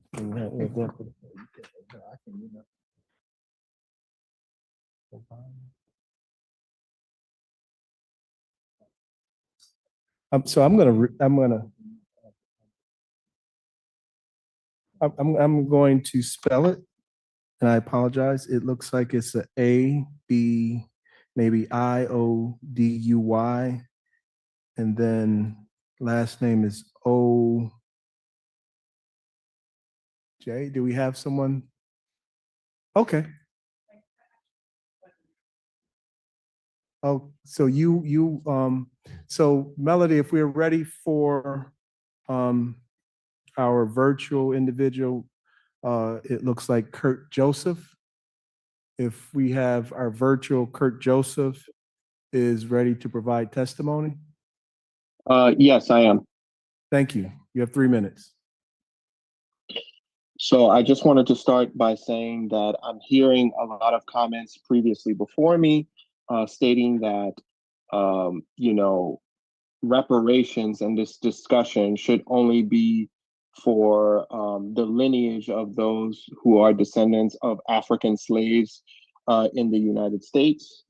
I wanted to be clear and state that there is a film directed by a Long Island resident who is of Haitian descent, who lives in the United States, who directed a documentary called The Forgotten Occupation. I would like to submit that film as evidence as to why we need to think about reparations on a global perspective, not just a domestic policy. Reparations is not a domestic policy solution, it is a global policy solution. And as such, I want to state that the film that is produced by Roxane Gay and directed by Alan Martin explains the US occupation from 1914 to 1935. And you can watch that film as evidence as to why reparations should not be limited just to African slaves that started coming to the United States in 1619. So as you watch that film, I just want all of you to be reminded that whether it's Haitians, Jamaicans, or Africans in Brazil or Honduras or Argentina, or maybe even Mexico, reparations is not just for African Americans in the United States. It is for the entire diaspora. So I just wanted to be clear on that. And at this point, I will yield my time. Thank you. Thank you very much. We're waiting for the next person to come and testify. And again, the appeal is for people to be respectful of different points of view. People do have different points of view and they ought to be respected. And one of the things we always ask for in terms of these hearings. So I know there are one or two more names that we want to get in, and then I think Commissioner Hogan, I may want to have some comments. I certainly do before we conclude. Just very, very impressed with people coming out on a holiday weekend to have this conversation, which speaks to the urgency and the priority that reparations has in the minds of many, and the appeals that have been made for others to join in the discussion. Commissioner. So thank you for that. And we have two more speakers that have just joined us. We have Charlene Jackson and Caprice Rhines in that order. So if you would like to come to the microphone right here, and you'll have 3 minutes to provide your testimony. If you could just state your name, and if you're with any organization, that would be great. Good morning. My name is Charlene Jackson.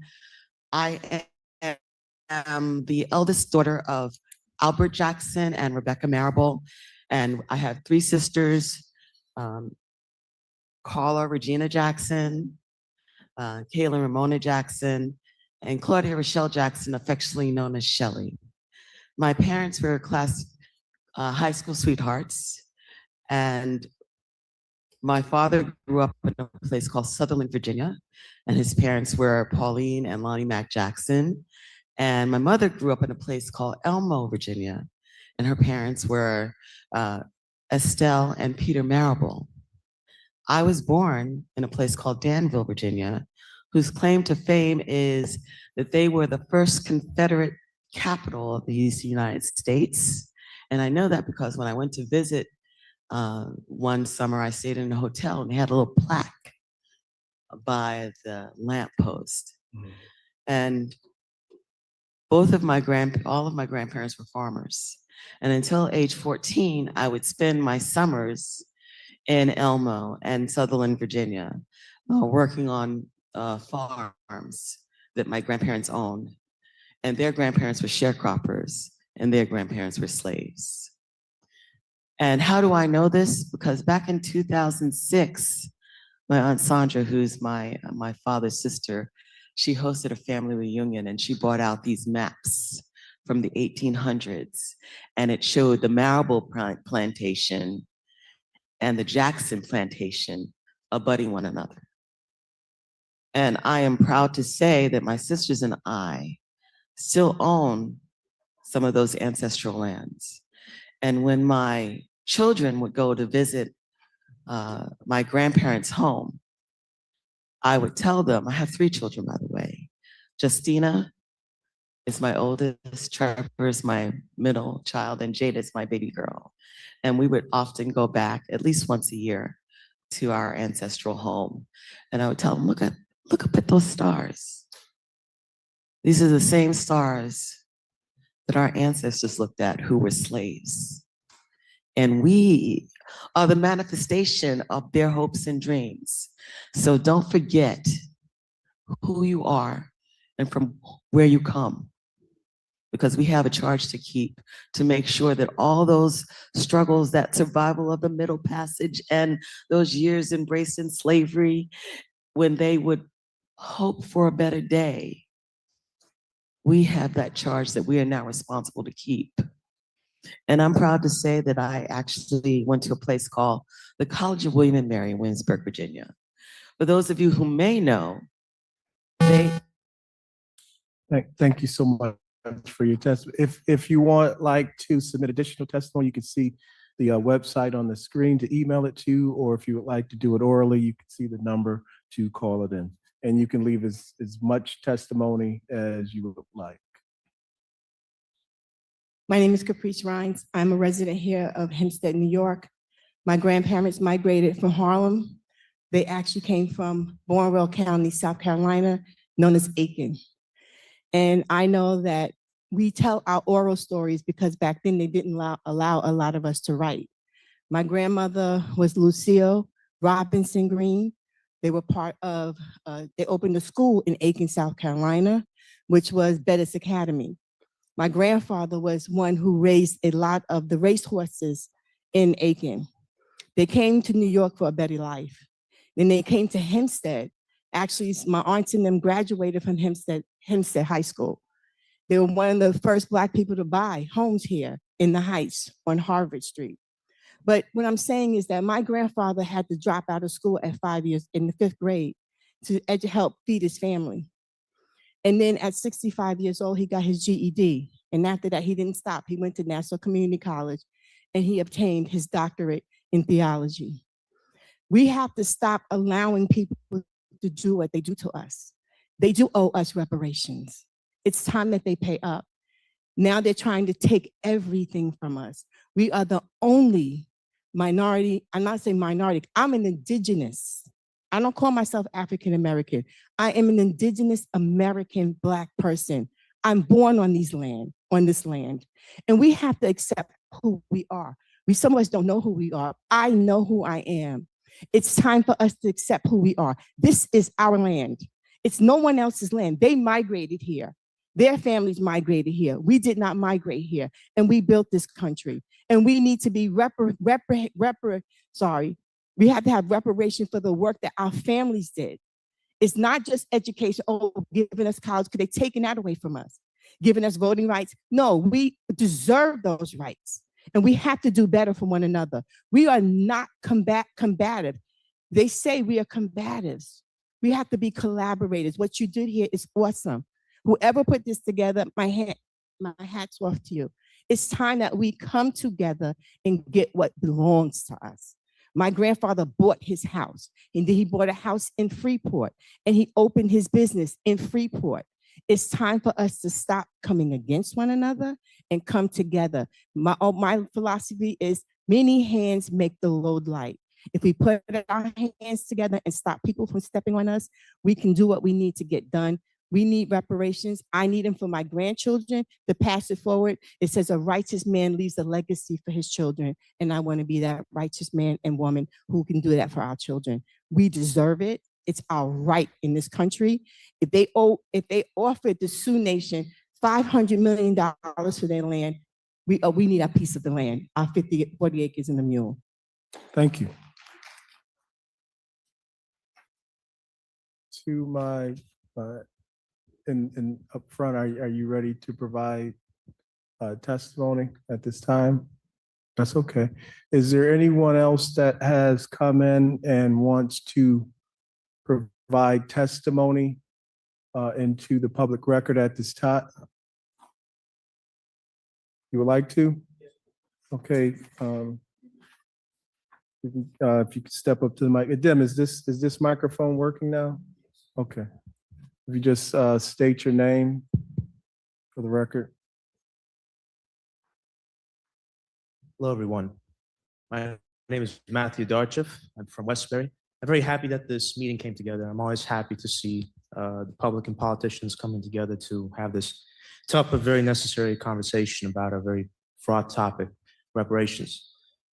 I want to say for the record that I absolutely support reparations, that I don't think we have a proper democracy in the United States until Black people are made whole and are able to fully participate in that democracy, in that society, for the record. Now, for the New York State Assembly, I want to add a little piece of information that I think is necessary for how we enact reparations in the state.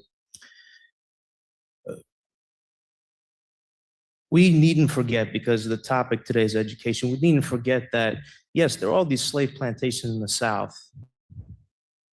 Was who was issuing the loans to build the plantations? Who was servicing the ships?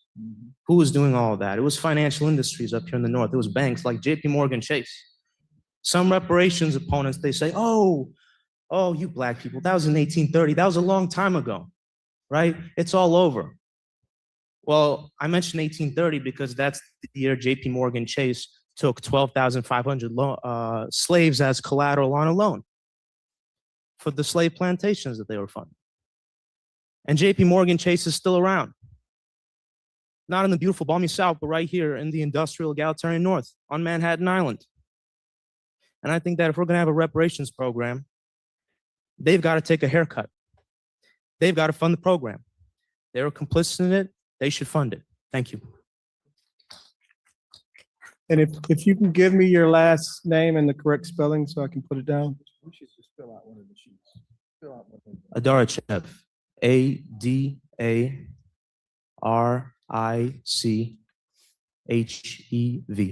Thank you. Is there anyone else that has not signed up that would like to provide public testimony at this time?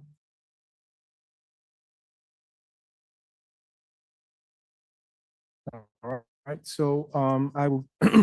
So we do thank each and every one of you for. Yeah. So we do thank each and every one of you for coming out today on a Saturday at Hempstead High School and providing rich comments and suggestions for us as we continue to do our work. And so now I want to give space to Commissioner Dr. Daniels to provide some comments and thoughts as we continue. So Dr. Daniels. Well, thank you very much, Commissioner. And I too want to join in commending all who came out on a Memorial Day weekend for this rich conversation, a central conversation. I have a series of random comments, actually, and the first one has to do with the fact that the last speaker, actually, I just wrote down my notes several minutes ago. The role of corporations is an area that I'm in, because I also serve on the subject matter experts and theme subcommittee for the commission, and we've been flushing out these themes. And I was just thinking about, I know we've covered gentrification in a number of areas, but I don't think we actually have explored. We've alluded to it, but I'm not sure we've had a specific hearing on the role of corporations, financial institutions, colleges and universities in New York involved in the slave trade. For example, it's just recently come out that Harvard University was directly involved in the enslavement process. So that does need to be excavated, and that's something I think we should certainly do. I would like to also point to an area of, I don't want to say one, in some ways it is an area of contention. There was a reference made earlier, particularly to whether or not Haitian Americans and other immigrants or immigrant communities should be awarded reparations. And we have heard a great deal from our foundational Black Americans who have come and presented their position. I think I'm a foundational Black American by definition. And I do appreciate, it seems, some evolution and development in the position, because reparations is not only for enslavement, it is for all of its legacies. That's why the bill says reparations for enslavement and its effects, if I recall the way the language reads in the document. The debate has been over, however, who those effects apply to. And I do recall in one of our earlier hearings, and I wanted to pull it out for that reason, is that early on when there were assaults that took place in New York, early on in the colonial era, that not only were there persons who had been enslaved, recently enslaved, but also there were immigrants from Jamaica and Haiti who were assaulted and who were victimized by that racially exclusionary attacks in that period. And so the point is that reparations is, yes, for those who are foundational and who were enslaved, but if one looks at the effects of enslavement, if you come to someone like Abner Louima, who was brutalized here in the city of New York, or Amadou Diallo, they're not quote unquote foundational Americans, but there are people who are in the city and because of the color of their skin and their heritage were brutalized.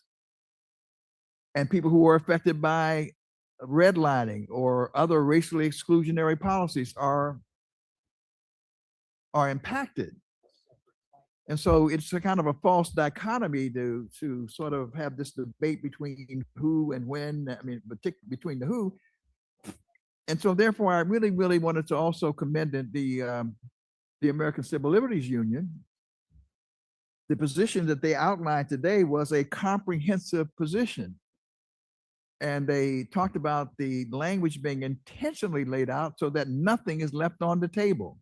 At one level, one will raise the question, well, why would we leave anything on the table in terms of the racially exclusionary policies that have affected we as Black people, foundational Americans, people of African descent, however you want to define it? To me, these are relatively synonymous terms.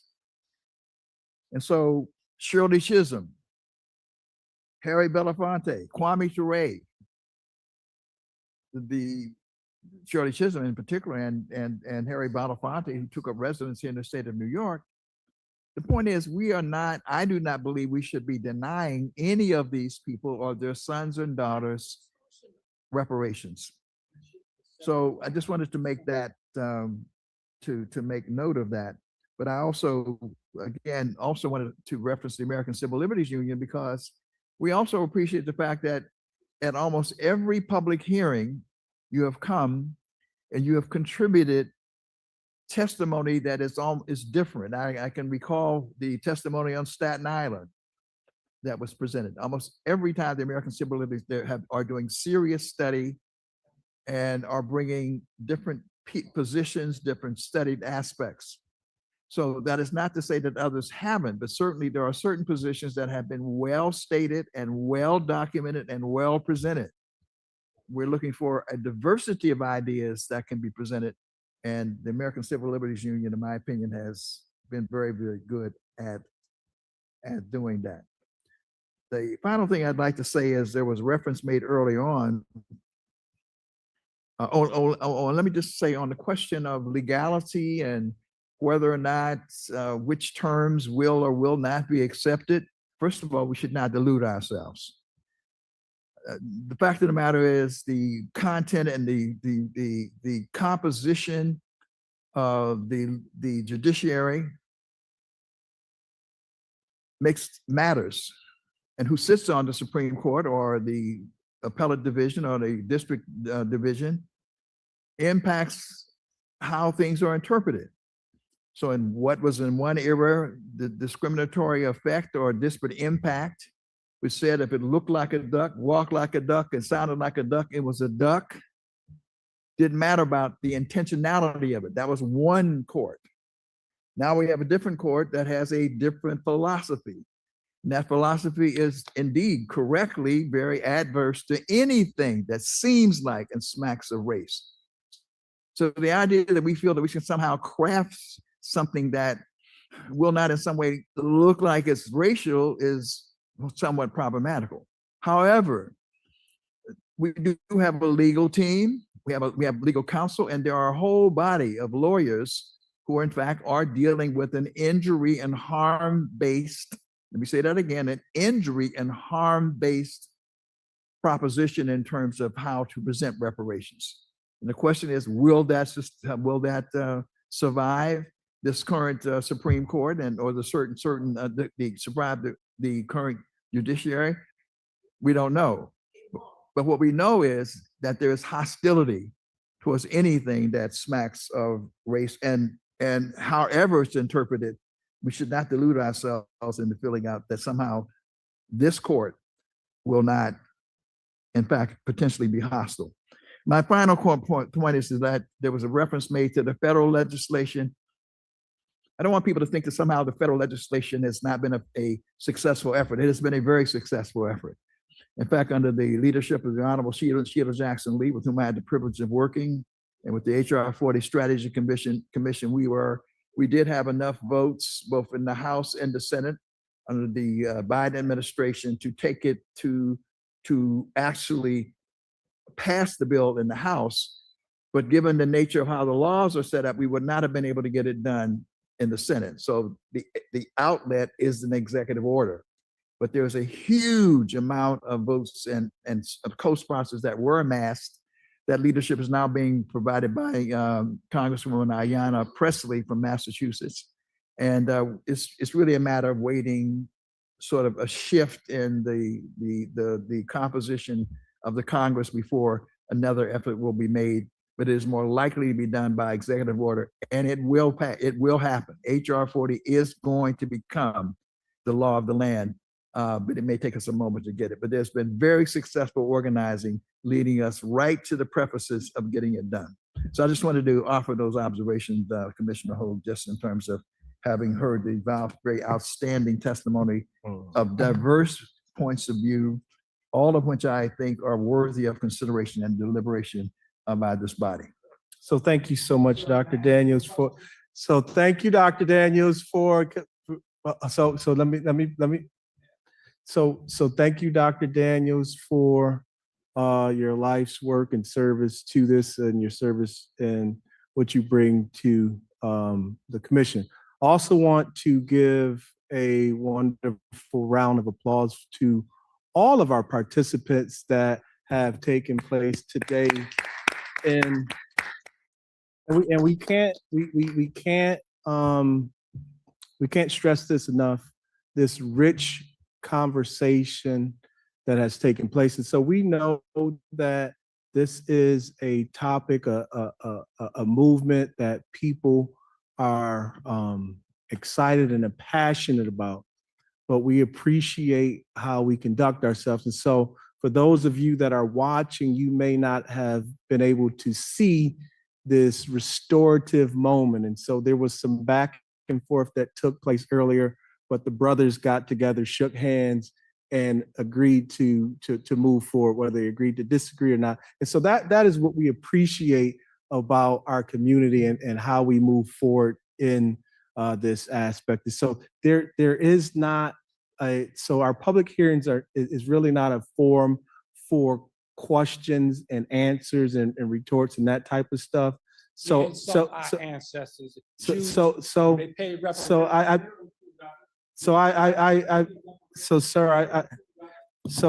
thank you for showing up.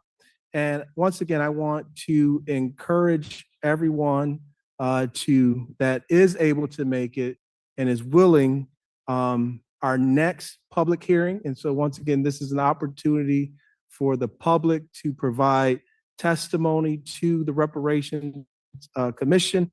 And we are really looking for recommendations as well as a historical standpoint of lived experience, but we're really looking for recommendations to our commission so that we can include it and it can help guide us in the work that we do. So that next public hearing is next week, May 30th, from 12 noon to 4 p.m.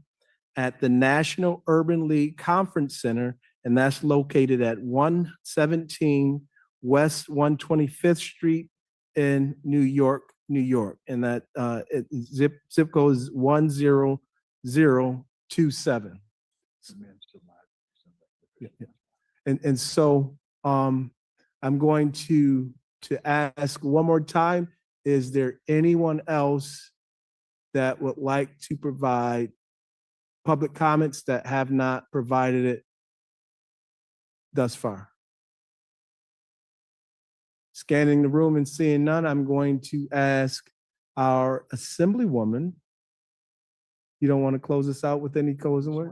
So we want to thank Assemblywoman Szilagyi and her team for bringing this together. Some doubted that individuals would come out on a Memorial Day weekend to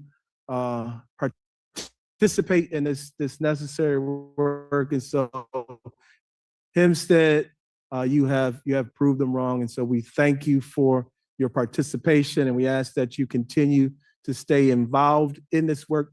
For those of you that have family members or circles that may not be familiar with this work, we're asking that you help spread the word about what's going on in New York and the commission. So we thank you, and this will conclude our public hearing at the wonderful location of Hempstead High School. So thank you so much.